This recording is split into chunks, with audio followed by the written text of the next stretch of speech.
안녕하십니까. 이베스 투자증권 김혜진입니다. 안녕하십니까. 정말. 안녕하세요. 예.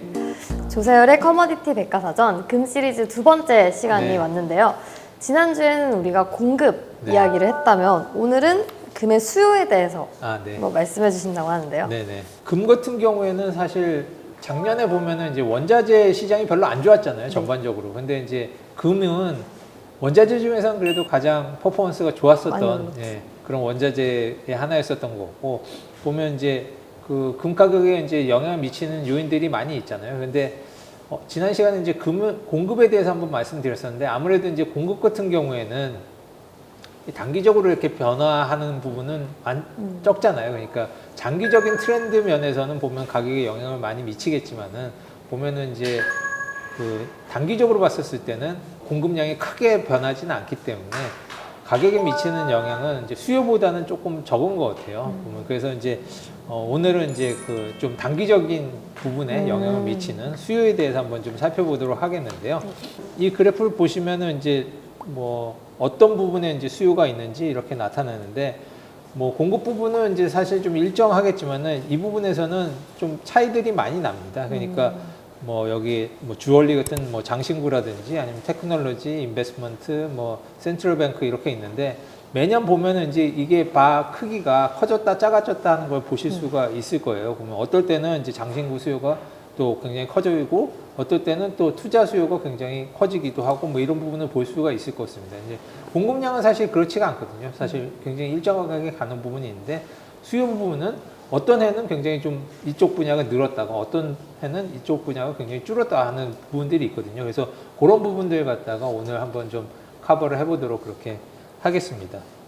저는 이 그래프 보면서 네. 수요가 전체량 자체는 크게 늘거나 줄거나 하지 않더라고요. 네네. 그러니까 뭐 어떤 큰 이벤트가 있기 전에는 아무래도 수요 같은 경우에는 뭐 공급도 그렇지만은 수요 같은 경우에도 어떤 분야의 수요가 좀 늘어나고 어떤 분야의 수요가 좀 뭐 줄기도 하고 뭐 이러는 건지, 전반적으로, 왜냐면 공급이 일정 부분 계속 지속이 되고 있으니까 공급이 되면 이제 무슨 분야든지 수요가 생길 수밖에 없지 않겠습니까? 그러니까 그게 어떤 부분은 더 늘어나기도 하고 어떤 부분은 상황에 따라서 더 줄어들기도 하고 그런 것 같습니다. 그래서 그런 부분 한번 좀 알아보도록 하겠는데요.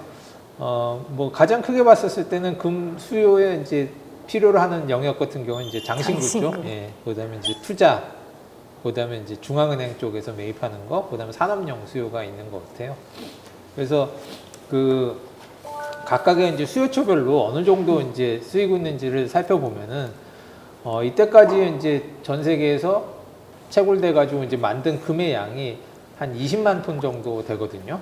21만 톤 정도 되는데, 그 중에 이제 장신구 주얼리 분야가 한 10만 톤 정도, 그러니까 한 45% 정도가 쓰이면서 제일 많은 것 같아요.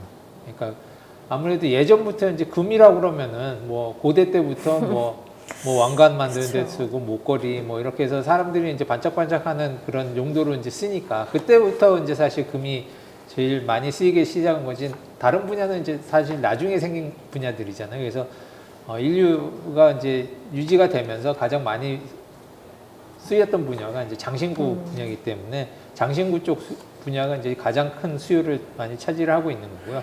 두 번째가 이제 투자 쪽입니다. 이제 뭐 골드바라든지 아니면 코인이라든지 아니면 뭐 ETF라든지 이런 분야에서 보면 한 22% 정도를 차지를 하고, 그다음에 세 번째가 이제 중앙은행에서 보유하고 있는 게 뭐 한 35,000톤 정도 되거든요. 그래서 전체 뭐 만들어진 금의 한 17% 정도를 차지를 하고 있고요.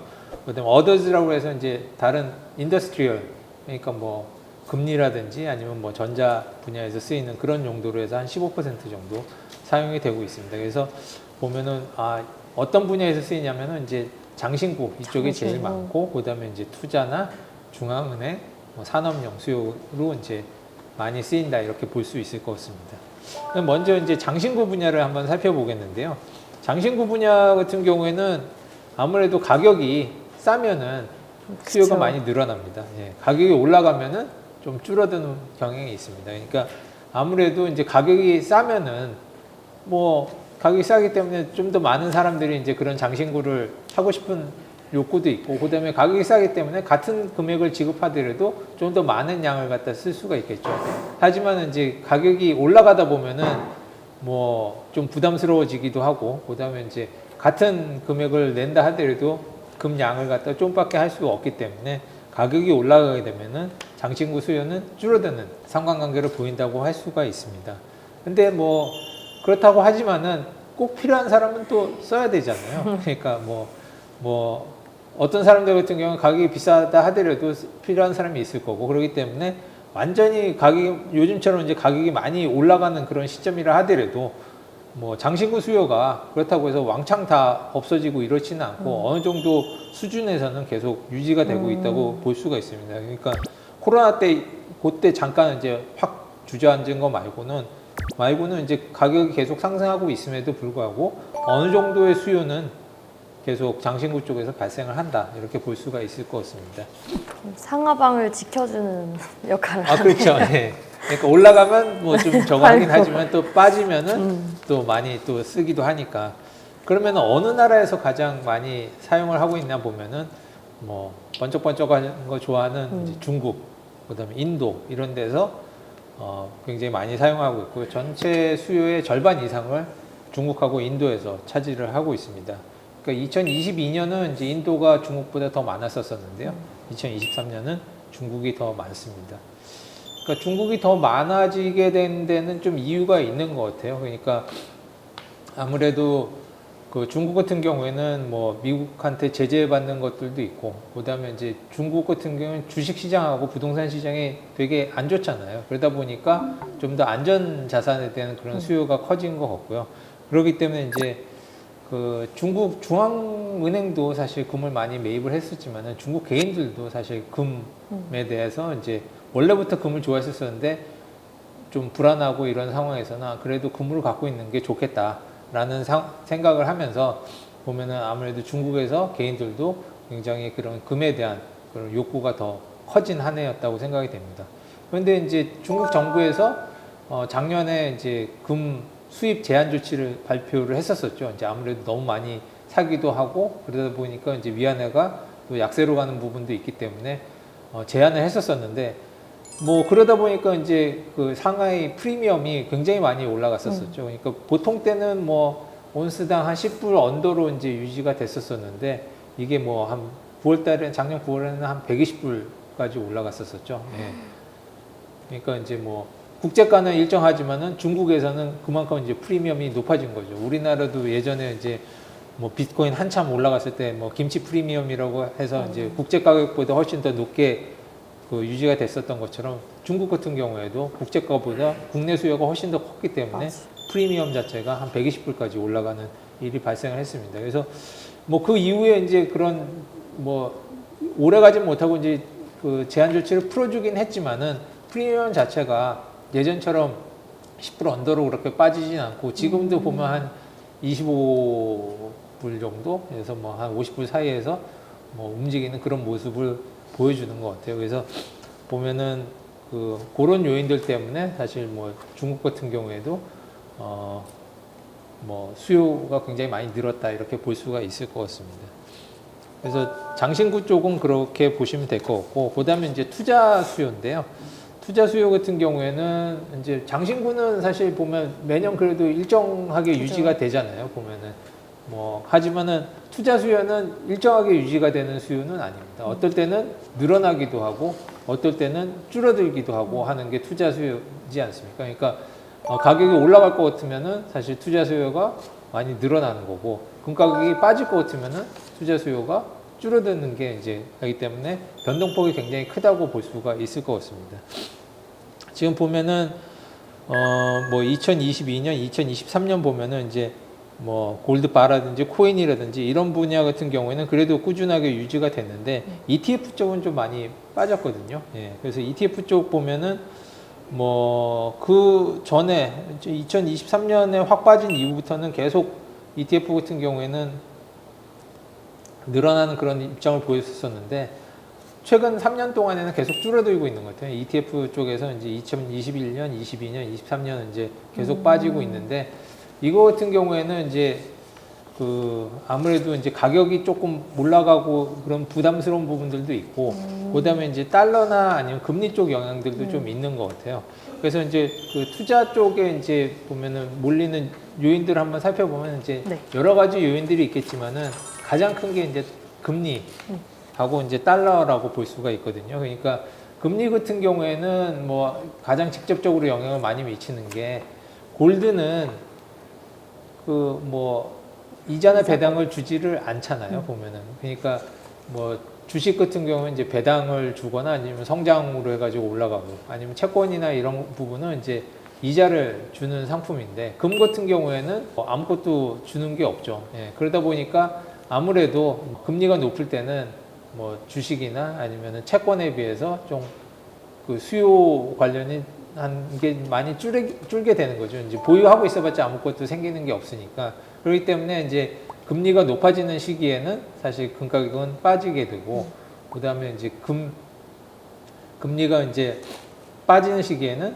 또 이제 거기에 대해서 상대적으로 이쪽 부분이 유리하기 때문에 그런 역의 상관관계가 있습니다. 그래서 금리하고 금하고는 이제 역의 상관관계가 있고, 실질적으로 봤을 때는 그 기대감이겠죠. 이제 금리가 어떻게 될 거라는 기대감에 따라서 이제 금이 많이 움직이는 그런 상황이라고 볼 수 있을 것 같습니다.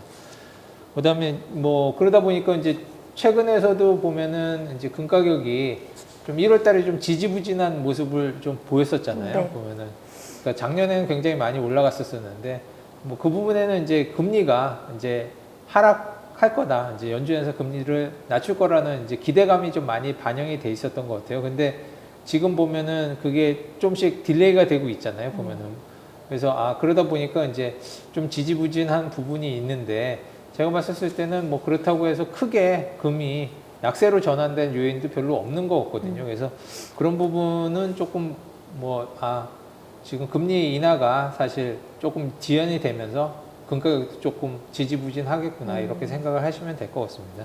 그다음에 이제 달러죠. 보면 이제 뭐 모든 원자재들이 이제 다 달러로 표시가 되다 보니까 달러가 이제 분모인데 분모가 커지면은 사실 뭐 전반적으로 이제 약세로 갈 수밖에 없는 거죠. 그러니까 그 달러가 이제 강세로 가면은 이제 금 가격은 약세로 가고 달러가 약세로 가면은 금 가격도 강세로 간다. 이렇게 기억을 하시면 될 것 같아요. 그래서 그런 부분에 이제 금리나 달러가 어떻게 이제 투자 수요에 영향을 미치는지에 대해서 한번 설명을 드렸고요. 네. 그다음에 이제 세 번째로가 이제 그 중앙은행 쪽이죠. 그러니까 2023년 같은 경우에 보면은 아까 장신구도 보면은 좀 지지부진하고 그다음 투자 수요도 지지부진했는데 금 가격은 2023년에 굉장히 많이 올랐잖아요. 보면은 그런데 그 가장 크게 이제 작용했었던 부분이 이제 중앙은행의 금 매입이라고 볼 수 있을 것 같아요. 그러니까 다른 제일 많은 분야에서 좀 지지부진했었지만은 그 다음 분야에서 사실 뭐 강세로 나타나면은 금 가격이 올라갈 수 있는 거잖아요. 그러니까 지금 중앙은행도 마찬가지인 것 같아요. 그러니까 중앙은행 같은 경우에는 굉장히 많은 금을 보유하고 있고, 그다음에 어떤 시기에는 매각을 하기도 하고, 어떤 시기에는 이제 매입을 하기도 합니다. 그러니까 예전에 이제 뭐 1980년대부터 금융위기 전까지는 사실 금을 매각을 하는 시기였었습니다. 왜냐면은 아까도 말씀드린 것처럼 이제 금을 보유하고 있다고 해서 뭐 이자가 발생되는 것도 아니고 보관 비용은 발생하고 뭐 이런 부분들이 있기 때문에 금을 갖고 있어봤자 뭐 도움이 되는 게 별로 없다라고 생각을 해서 그 시기에는 사실 중앙은행들에서 금을 매각을 했었습니다. 하지만은 분위기가 바뀌었죠. 지금 뭐 금융위기 이후부터는 사실 중앙은행들이 금을 갖다 보유하고 싶어하는 그런 욕구가 많이 커졌습니다. 그러니까 국채를 갖고 있어봤자 뭐 보면은 어떤 경우에는 이제 또 제약이 될 수도 있고, 특히 중국 같은 경우에는 지금 패권 경쟁하면서 계속 이제 사이가 멀어지고 있는데 미국 국채를 갖고 있다가 잘못하면 이게 뭐 돈 묶이고 사실 활용도 못하는 부분들이 발생을 하고 있기 때문에 특히 중국 중앙은행 같은 경우에는 금을 매입하려는 욕구가 굉장히 큽니다. 그다음에 뭐 다른 중앙은행들도 마찬가지고요. 왜 그러냐면 최근에 이제 국지전도 많이 발생을 하고, 그다음에 뭐 여러 가지 이제 분쟁 요인들도 굉장히 많이 발생을 하고 있기 때문에 그래도 금을 갖다 어느 정도 부분은 계속 갖고 있는 게 좋겠다라고 생각하고 있기 때문에 앞으로 당분간은 이런 기조가 크게 바뀔 것 같지는 않아요. 그러니까 지금 현재 계속 뭐 전 세계가 이제 계속 분쟁도 많아지고 굉장히 볼러타일한 시기이기 때문에 그런 부분에서는 금에 대한 수요는 상당 부분은 계속 유지가 되지 않을까 그렇게 생각이 됩니다. 그래서 중앙은행 움직임에 대해서도 한번 좀 관심을 가져주시면 될 것 같고요. 그다음 맨 마지막으로는 이제 산업용 수요입니다. 그러니까 산업용 수요가 뭐 제일 작긴 한데요.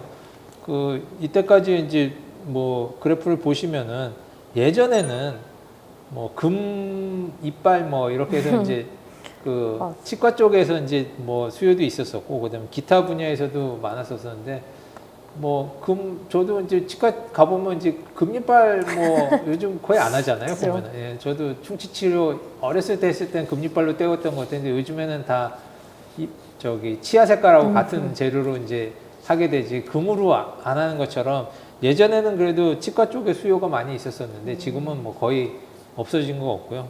다른 재료로 이제 대체가 되고 다른 산업용 같은 경우는 이제 금값이 많이 올라가다 보니까 다른 제재로 이제 많이 대체가 되는 것 같아요. 그러니까 근데 이제 전자제품들 같은 경우에는 전체적인 가격에 비해 가지고 쓰이는 양 자체가 그렇게 많지가 않기 때문에 전자 쪽 수요가 그래도 기타 산업용 수요 중에서는 가장 큰 부분을 차지를 하고 있는 것 같습니다. 그래서 보면은 산업용 수요 중에서는 전자 분야가 제일 많고 그러기 때문에 이제 그런 부분도 한번 좀 알고 계시면은 좋지 않을까 싶어서 했습니다. 그래서 오늘은 이제 지난 시간에는 이제 공급, 오늘은 이제 수요에 대해서 한번 알아봤었는데요. 그러니까 공급은 이제 전체적인 장기 트렌드를 갖다가 결정하는데 영향을 많이 미치고, 그다음에 수요는 단기적인 가격 움직임에 훨씬 더 영향을 미치는 요인이니까 이런 부분도 같이 좀 알고 계시면은 투자하는 데 참고가 되지 않을까 싶습니다. 예. 감사합니다. 사실 금 수요하면 금융자산으로밖에 생각을 못 맞아요. 하는데 보면 뭐 장신구 수요도 상당 부분 차지하고 있고 또 뭐 가격 결정하는데 이제 수요 공급 알면 다 알았다고 봐야죠. 투자에 많은 도움이 될 것 같습니다. 원래는 그래서 이 장신구들이 인도나 중국의 전통 행사 때 많이 쓰인다고 하더라고요.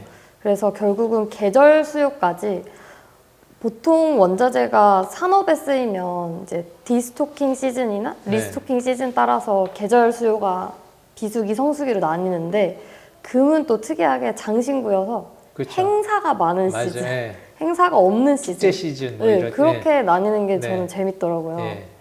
근데 중국이 저는 작년에는 저의 뇌피셜이었는데 이제 코로나니까 행사가 없어서 금 장신구 수요가 줄지 않을까 생각했는데 그러지 않더라고요. 그래도 코로나 터졌을 때는 좀 많이 줄었었잖아요. 그때는 이제 아무래도 외출도 못하고 뭐 그러니까 장신구는 사실 남한테 보여주려는 그런 목적이 많은데 외출도 못하고 마스크 쓰고 집에 있는데 장신구가 뭐가 필요하겠습니까? 그러다 보니까 이제 그때는 굉장히 많이 줄었는데 그래도 최근 들어서는 굉장히 좀 많이 늘어나는 것 같아요. 그래서 이런 장신구 수요까지는 다른 뉴스에서는 잘 안 다뤄주는데 오직 조세열의 커머디티 백과사전에서만 보실 수 있습니다. 이제 가격 결정 짓는 주요 요인, 수요와 공급을 모두 마치고 그럼 세 번째 시간에는 어떤 주제를 다루실 예정인가요? 투자나 뭐 이런 부분에 대해 가지고 뭐 거래 전략이라든지 아니면은 뭐 어떤 식으로 이제 뭐 트레이딩하고 뭐 이런 부분들이 있는지 그런 뭐 부분에 대해서 한번 좀 살펴보도록 하겠습니다. 그러니까 뭐 스프레드 거래라든지 아니면 아웃라이트 거래라든지 뭐 이런 부분에 대해서 한번 살펴보는 시간을 한번 마련해 보도록 하겠습니다. 오늘도 시청해 주셔서 감사합니다. 감사합니다. 감사합니다.